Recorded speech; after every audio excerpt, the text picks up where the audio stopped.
If you're on a 4-life path, you're what I'd call the teacher. Your primary purpose is to develop your sense of process, stability, and security in whatever you do. And because what we're here to do is never the easiest thing for us to do, you'll experience consistent challenges in these areas of your life. You're ultimately the slow and steady wins the race person, even though it often takes years of experience and trial and error to embrace this concept. Especially when you're younger, often you'd love to skip steps and get to the juicy part without having to do much work to get there. Yet that is the anti-4 behavior that is there to teach you how to slowly and methodically work toward your goals.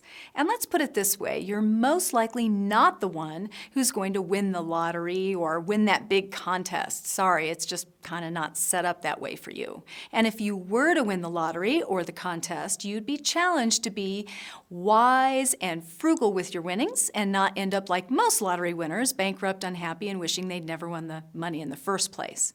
The 4-life path demands that you don't skip steps. And if you do, you'll be required to go back and repeat the proper steps in order to land where you want to land. One of your gifts is that you're a systems person. You're a master builder of systems, and this is truly a gift you have to give the world. You're the one who everyone will say as they plunk down heaping files on your desk, "Oh, she'll do it. She can make order out of chaos." And you can. And the funny thing about you and chaos, as a 4-life path, nothing scares you more than disorder and chaos. You need to feel a strong sense of control in your life, and so you demand a certain sense of order. Chaos gives you ulcers. You like to know what the rules are, what's expected of you. The last thing you ever want to do is appear stupid or unprepared.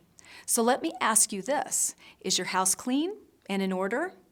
If it's not, you're not in your game as a 4-life path. You need to have an orderly environment in order to relax and to feel safe. You have yet another amazing gift, and that's this. You soak in information like a proverbial sponge. You're meant to be a purveyor of knowledge in whatever way that might manifest for you. You might actually be a teacher, a professor, or a trainer. Even if you're not officially a teacher, you will teach in other ways by being the president of the Humane Society, by leading the book club, or any number of other positions that require some smarts and organizational ability. And speaking of the Humane Society, I've observed that many 4-life paths are passionate animal lovers. You also have a creative streak, and yet you excel in creative endeavors that require a sense of control and technique, like playing a musical instrument, throwing pottery, photography, drafting, or calligraphy, something of that nature. Because at the end of the day, the true spirit of the 4-life path is to achieve your goals through concerted effort, employing stable and repeatable processes while teaching others along the way. The number 4 is the number of hard work. You don't shy away from working hard and getting it done. The thing about the life path is this. Many people are pulled into the entirely opposite direction than what their life's purpose indicates for them. I call it the flip side of your life path, and we can begin to cue the Darth Vader heavy breathing here because it's really like selling your soul to the dark side.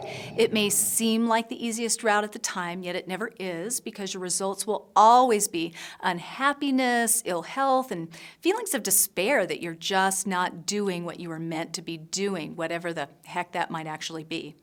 And so some of the key concepts for the 4-life path are, but aren't limited to, knowledge seeker, hardworking, the master builder, systems person, slow and steady, reliable, rule follower, honesty, stability, process, security.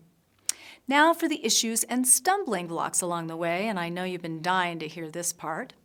So one of the things you really have to come to terms with as a 4-life path is that you're here to work out some emotional family wounds. I realize that everyone has some kind of issues surrounding their family and childhood, and yet for you, this really is a central task for your life.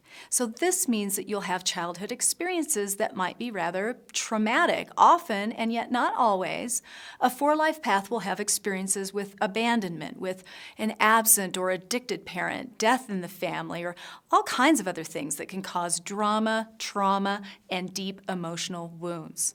And I've also known 4-life paths who have had what might be perceived as entitled upbringings, and yet ultimately some of the fears and issues they have stem from certain interactions they had when they were children, perhaps treatment by peers at school, intense issues with siblings, or various other things that form a challenging emotional pattern.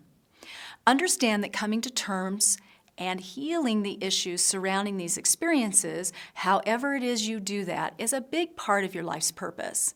A 4-life path oftentimes makes a really caring and emotionally available parent, so in that way, you really are able to heal your own early emotional issues by being the parent and creating this family that you wish you'd had, or at least feeling as though you're able to make some corrections with your own family that you create. If you decide not to have your own family, chances are you'll work this out in other ways with your pets, with friends, colleagues, and even with your family of origin. So another tendency you can have is to become rather rigid and stubborn in your thinking and communication. This rigidity can also extend to your physical experience. I find that many 4-life paths have lower back problems and aren't as physically flexible as they'd like to be. So when you practice physical flexibility, so can you say, yoga, Pilates class, anyone? You might find your mind becomes more flexible as well, and vice versa. So you can default into feeling overburdened by the world and by your responsibilities because you take on a lot of them. You can get lost in the drudgery of routine because, first of all, you want and need financial security. And now the funny thing about this is that you'll often shy away from feeling worthy of earning a lot of money. And yet you're the one who needs to have some money in the bank, in your savings account, just to feel safe. You want predictable finances in order to feel secure.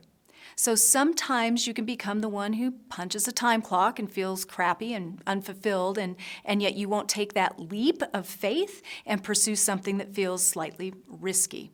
So you stay put, and risk is something you feel innately rather uncomfortable with. Some of the key concepts for your flip side list might include stubbornness, inflexible, rigid, know-it-all, lost in drudgery, family wounds, tendency to repeat mistakes. Ultimately, you can lack stability, shun security, and cast aside the need for process. Know that you're here to work with creating and achieving your goals through stable processes using step-by-step systems. You're a person who thrives when you can build a stable and secure life for yourself. The energy of the number 4 is all about hard work, setting strong foundations, and endurance. Your true gift to yourself and to the world lies in your coming to terms with old family issues, working steadily and diligently toward clear goals, and using your vast knowledge to teach others.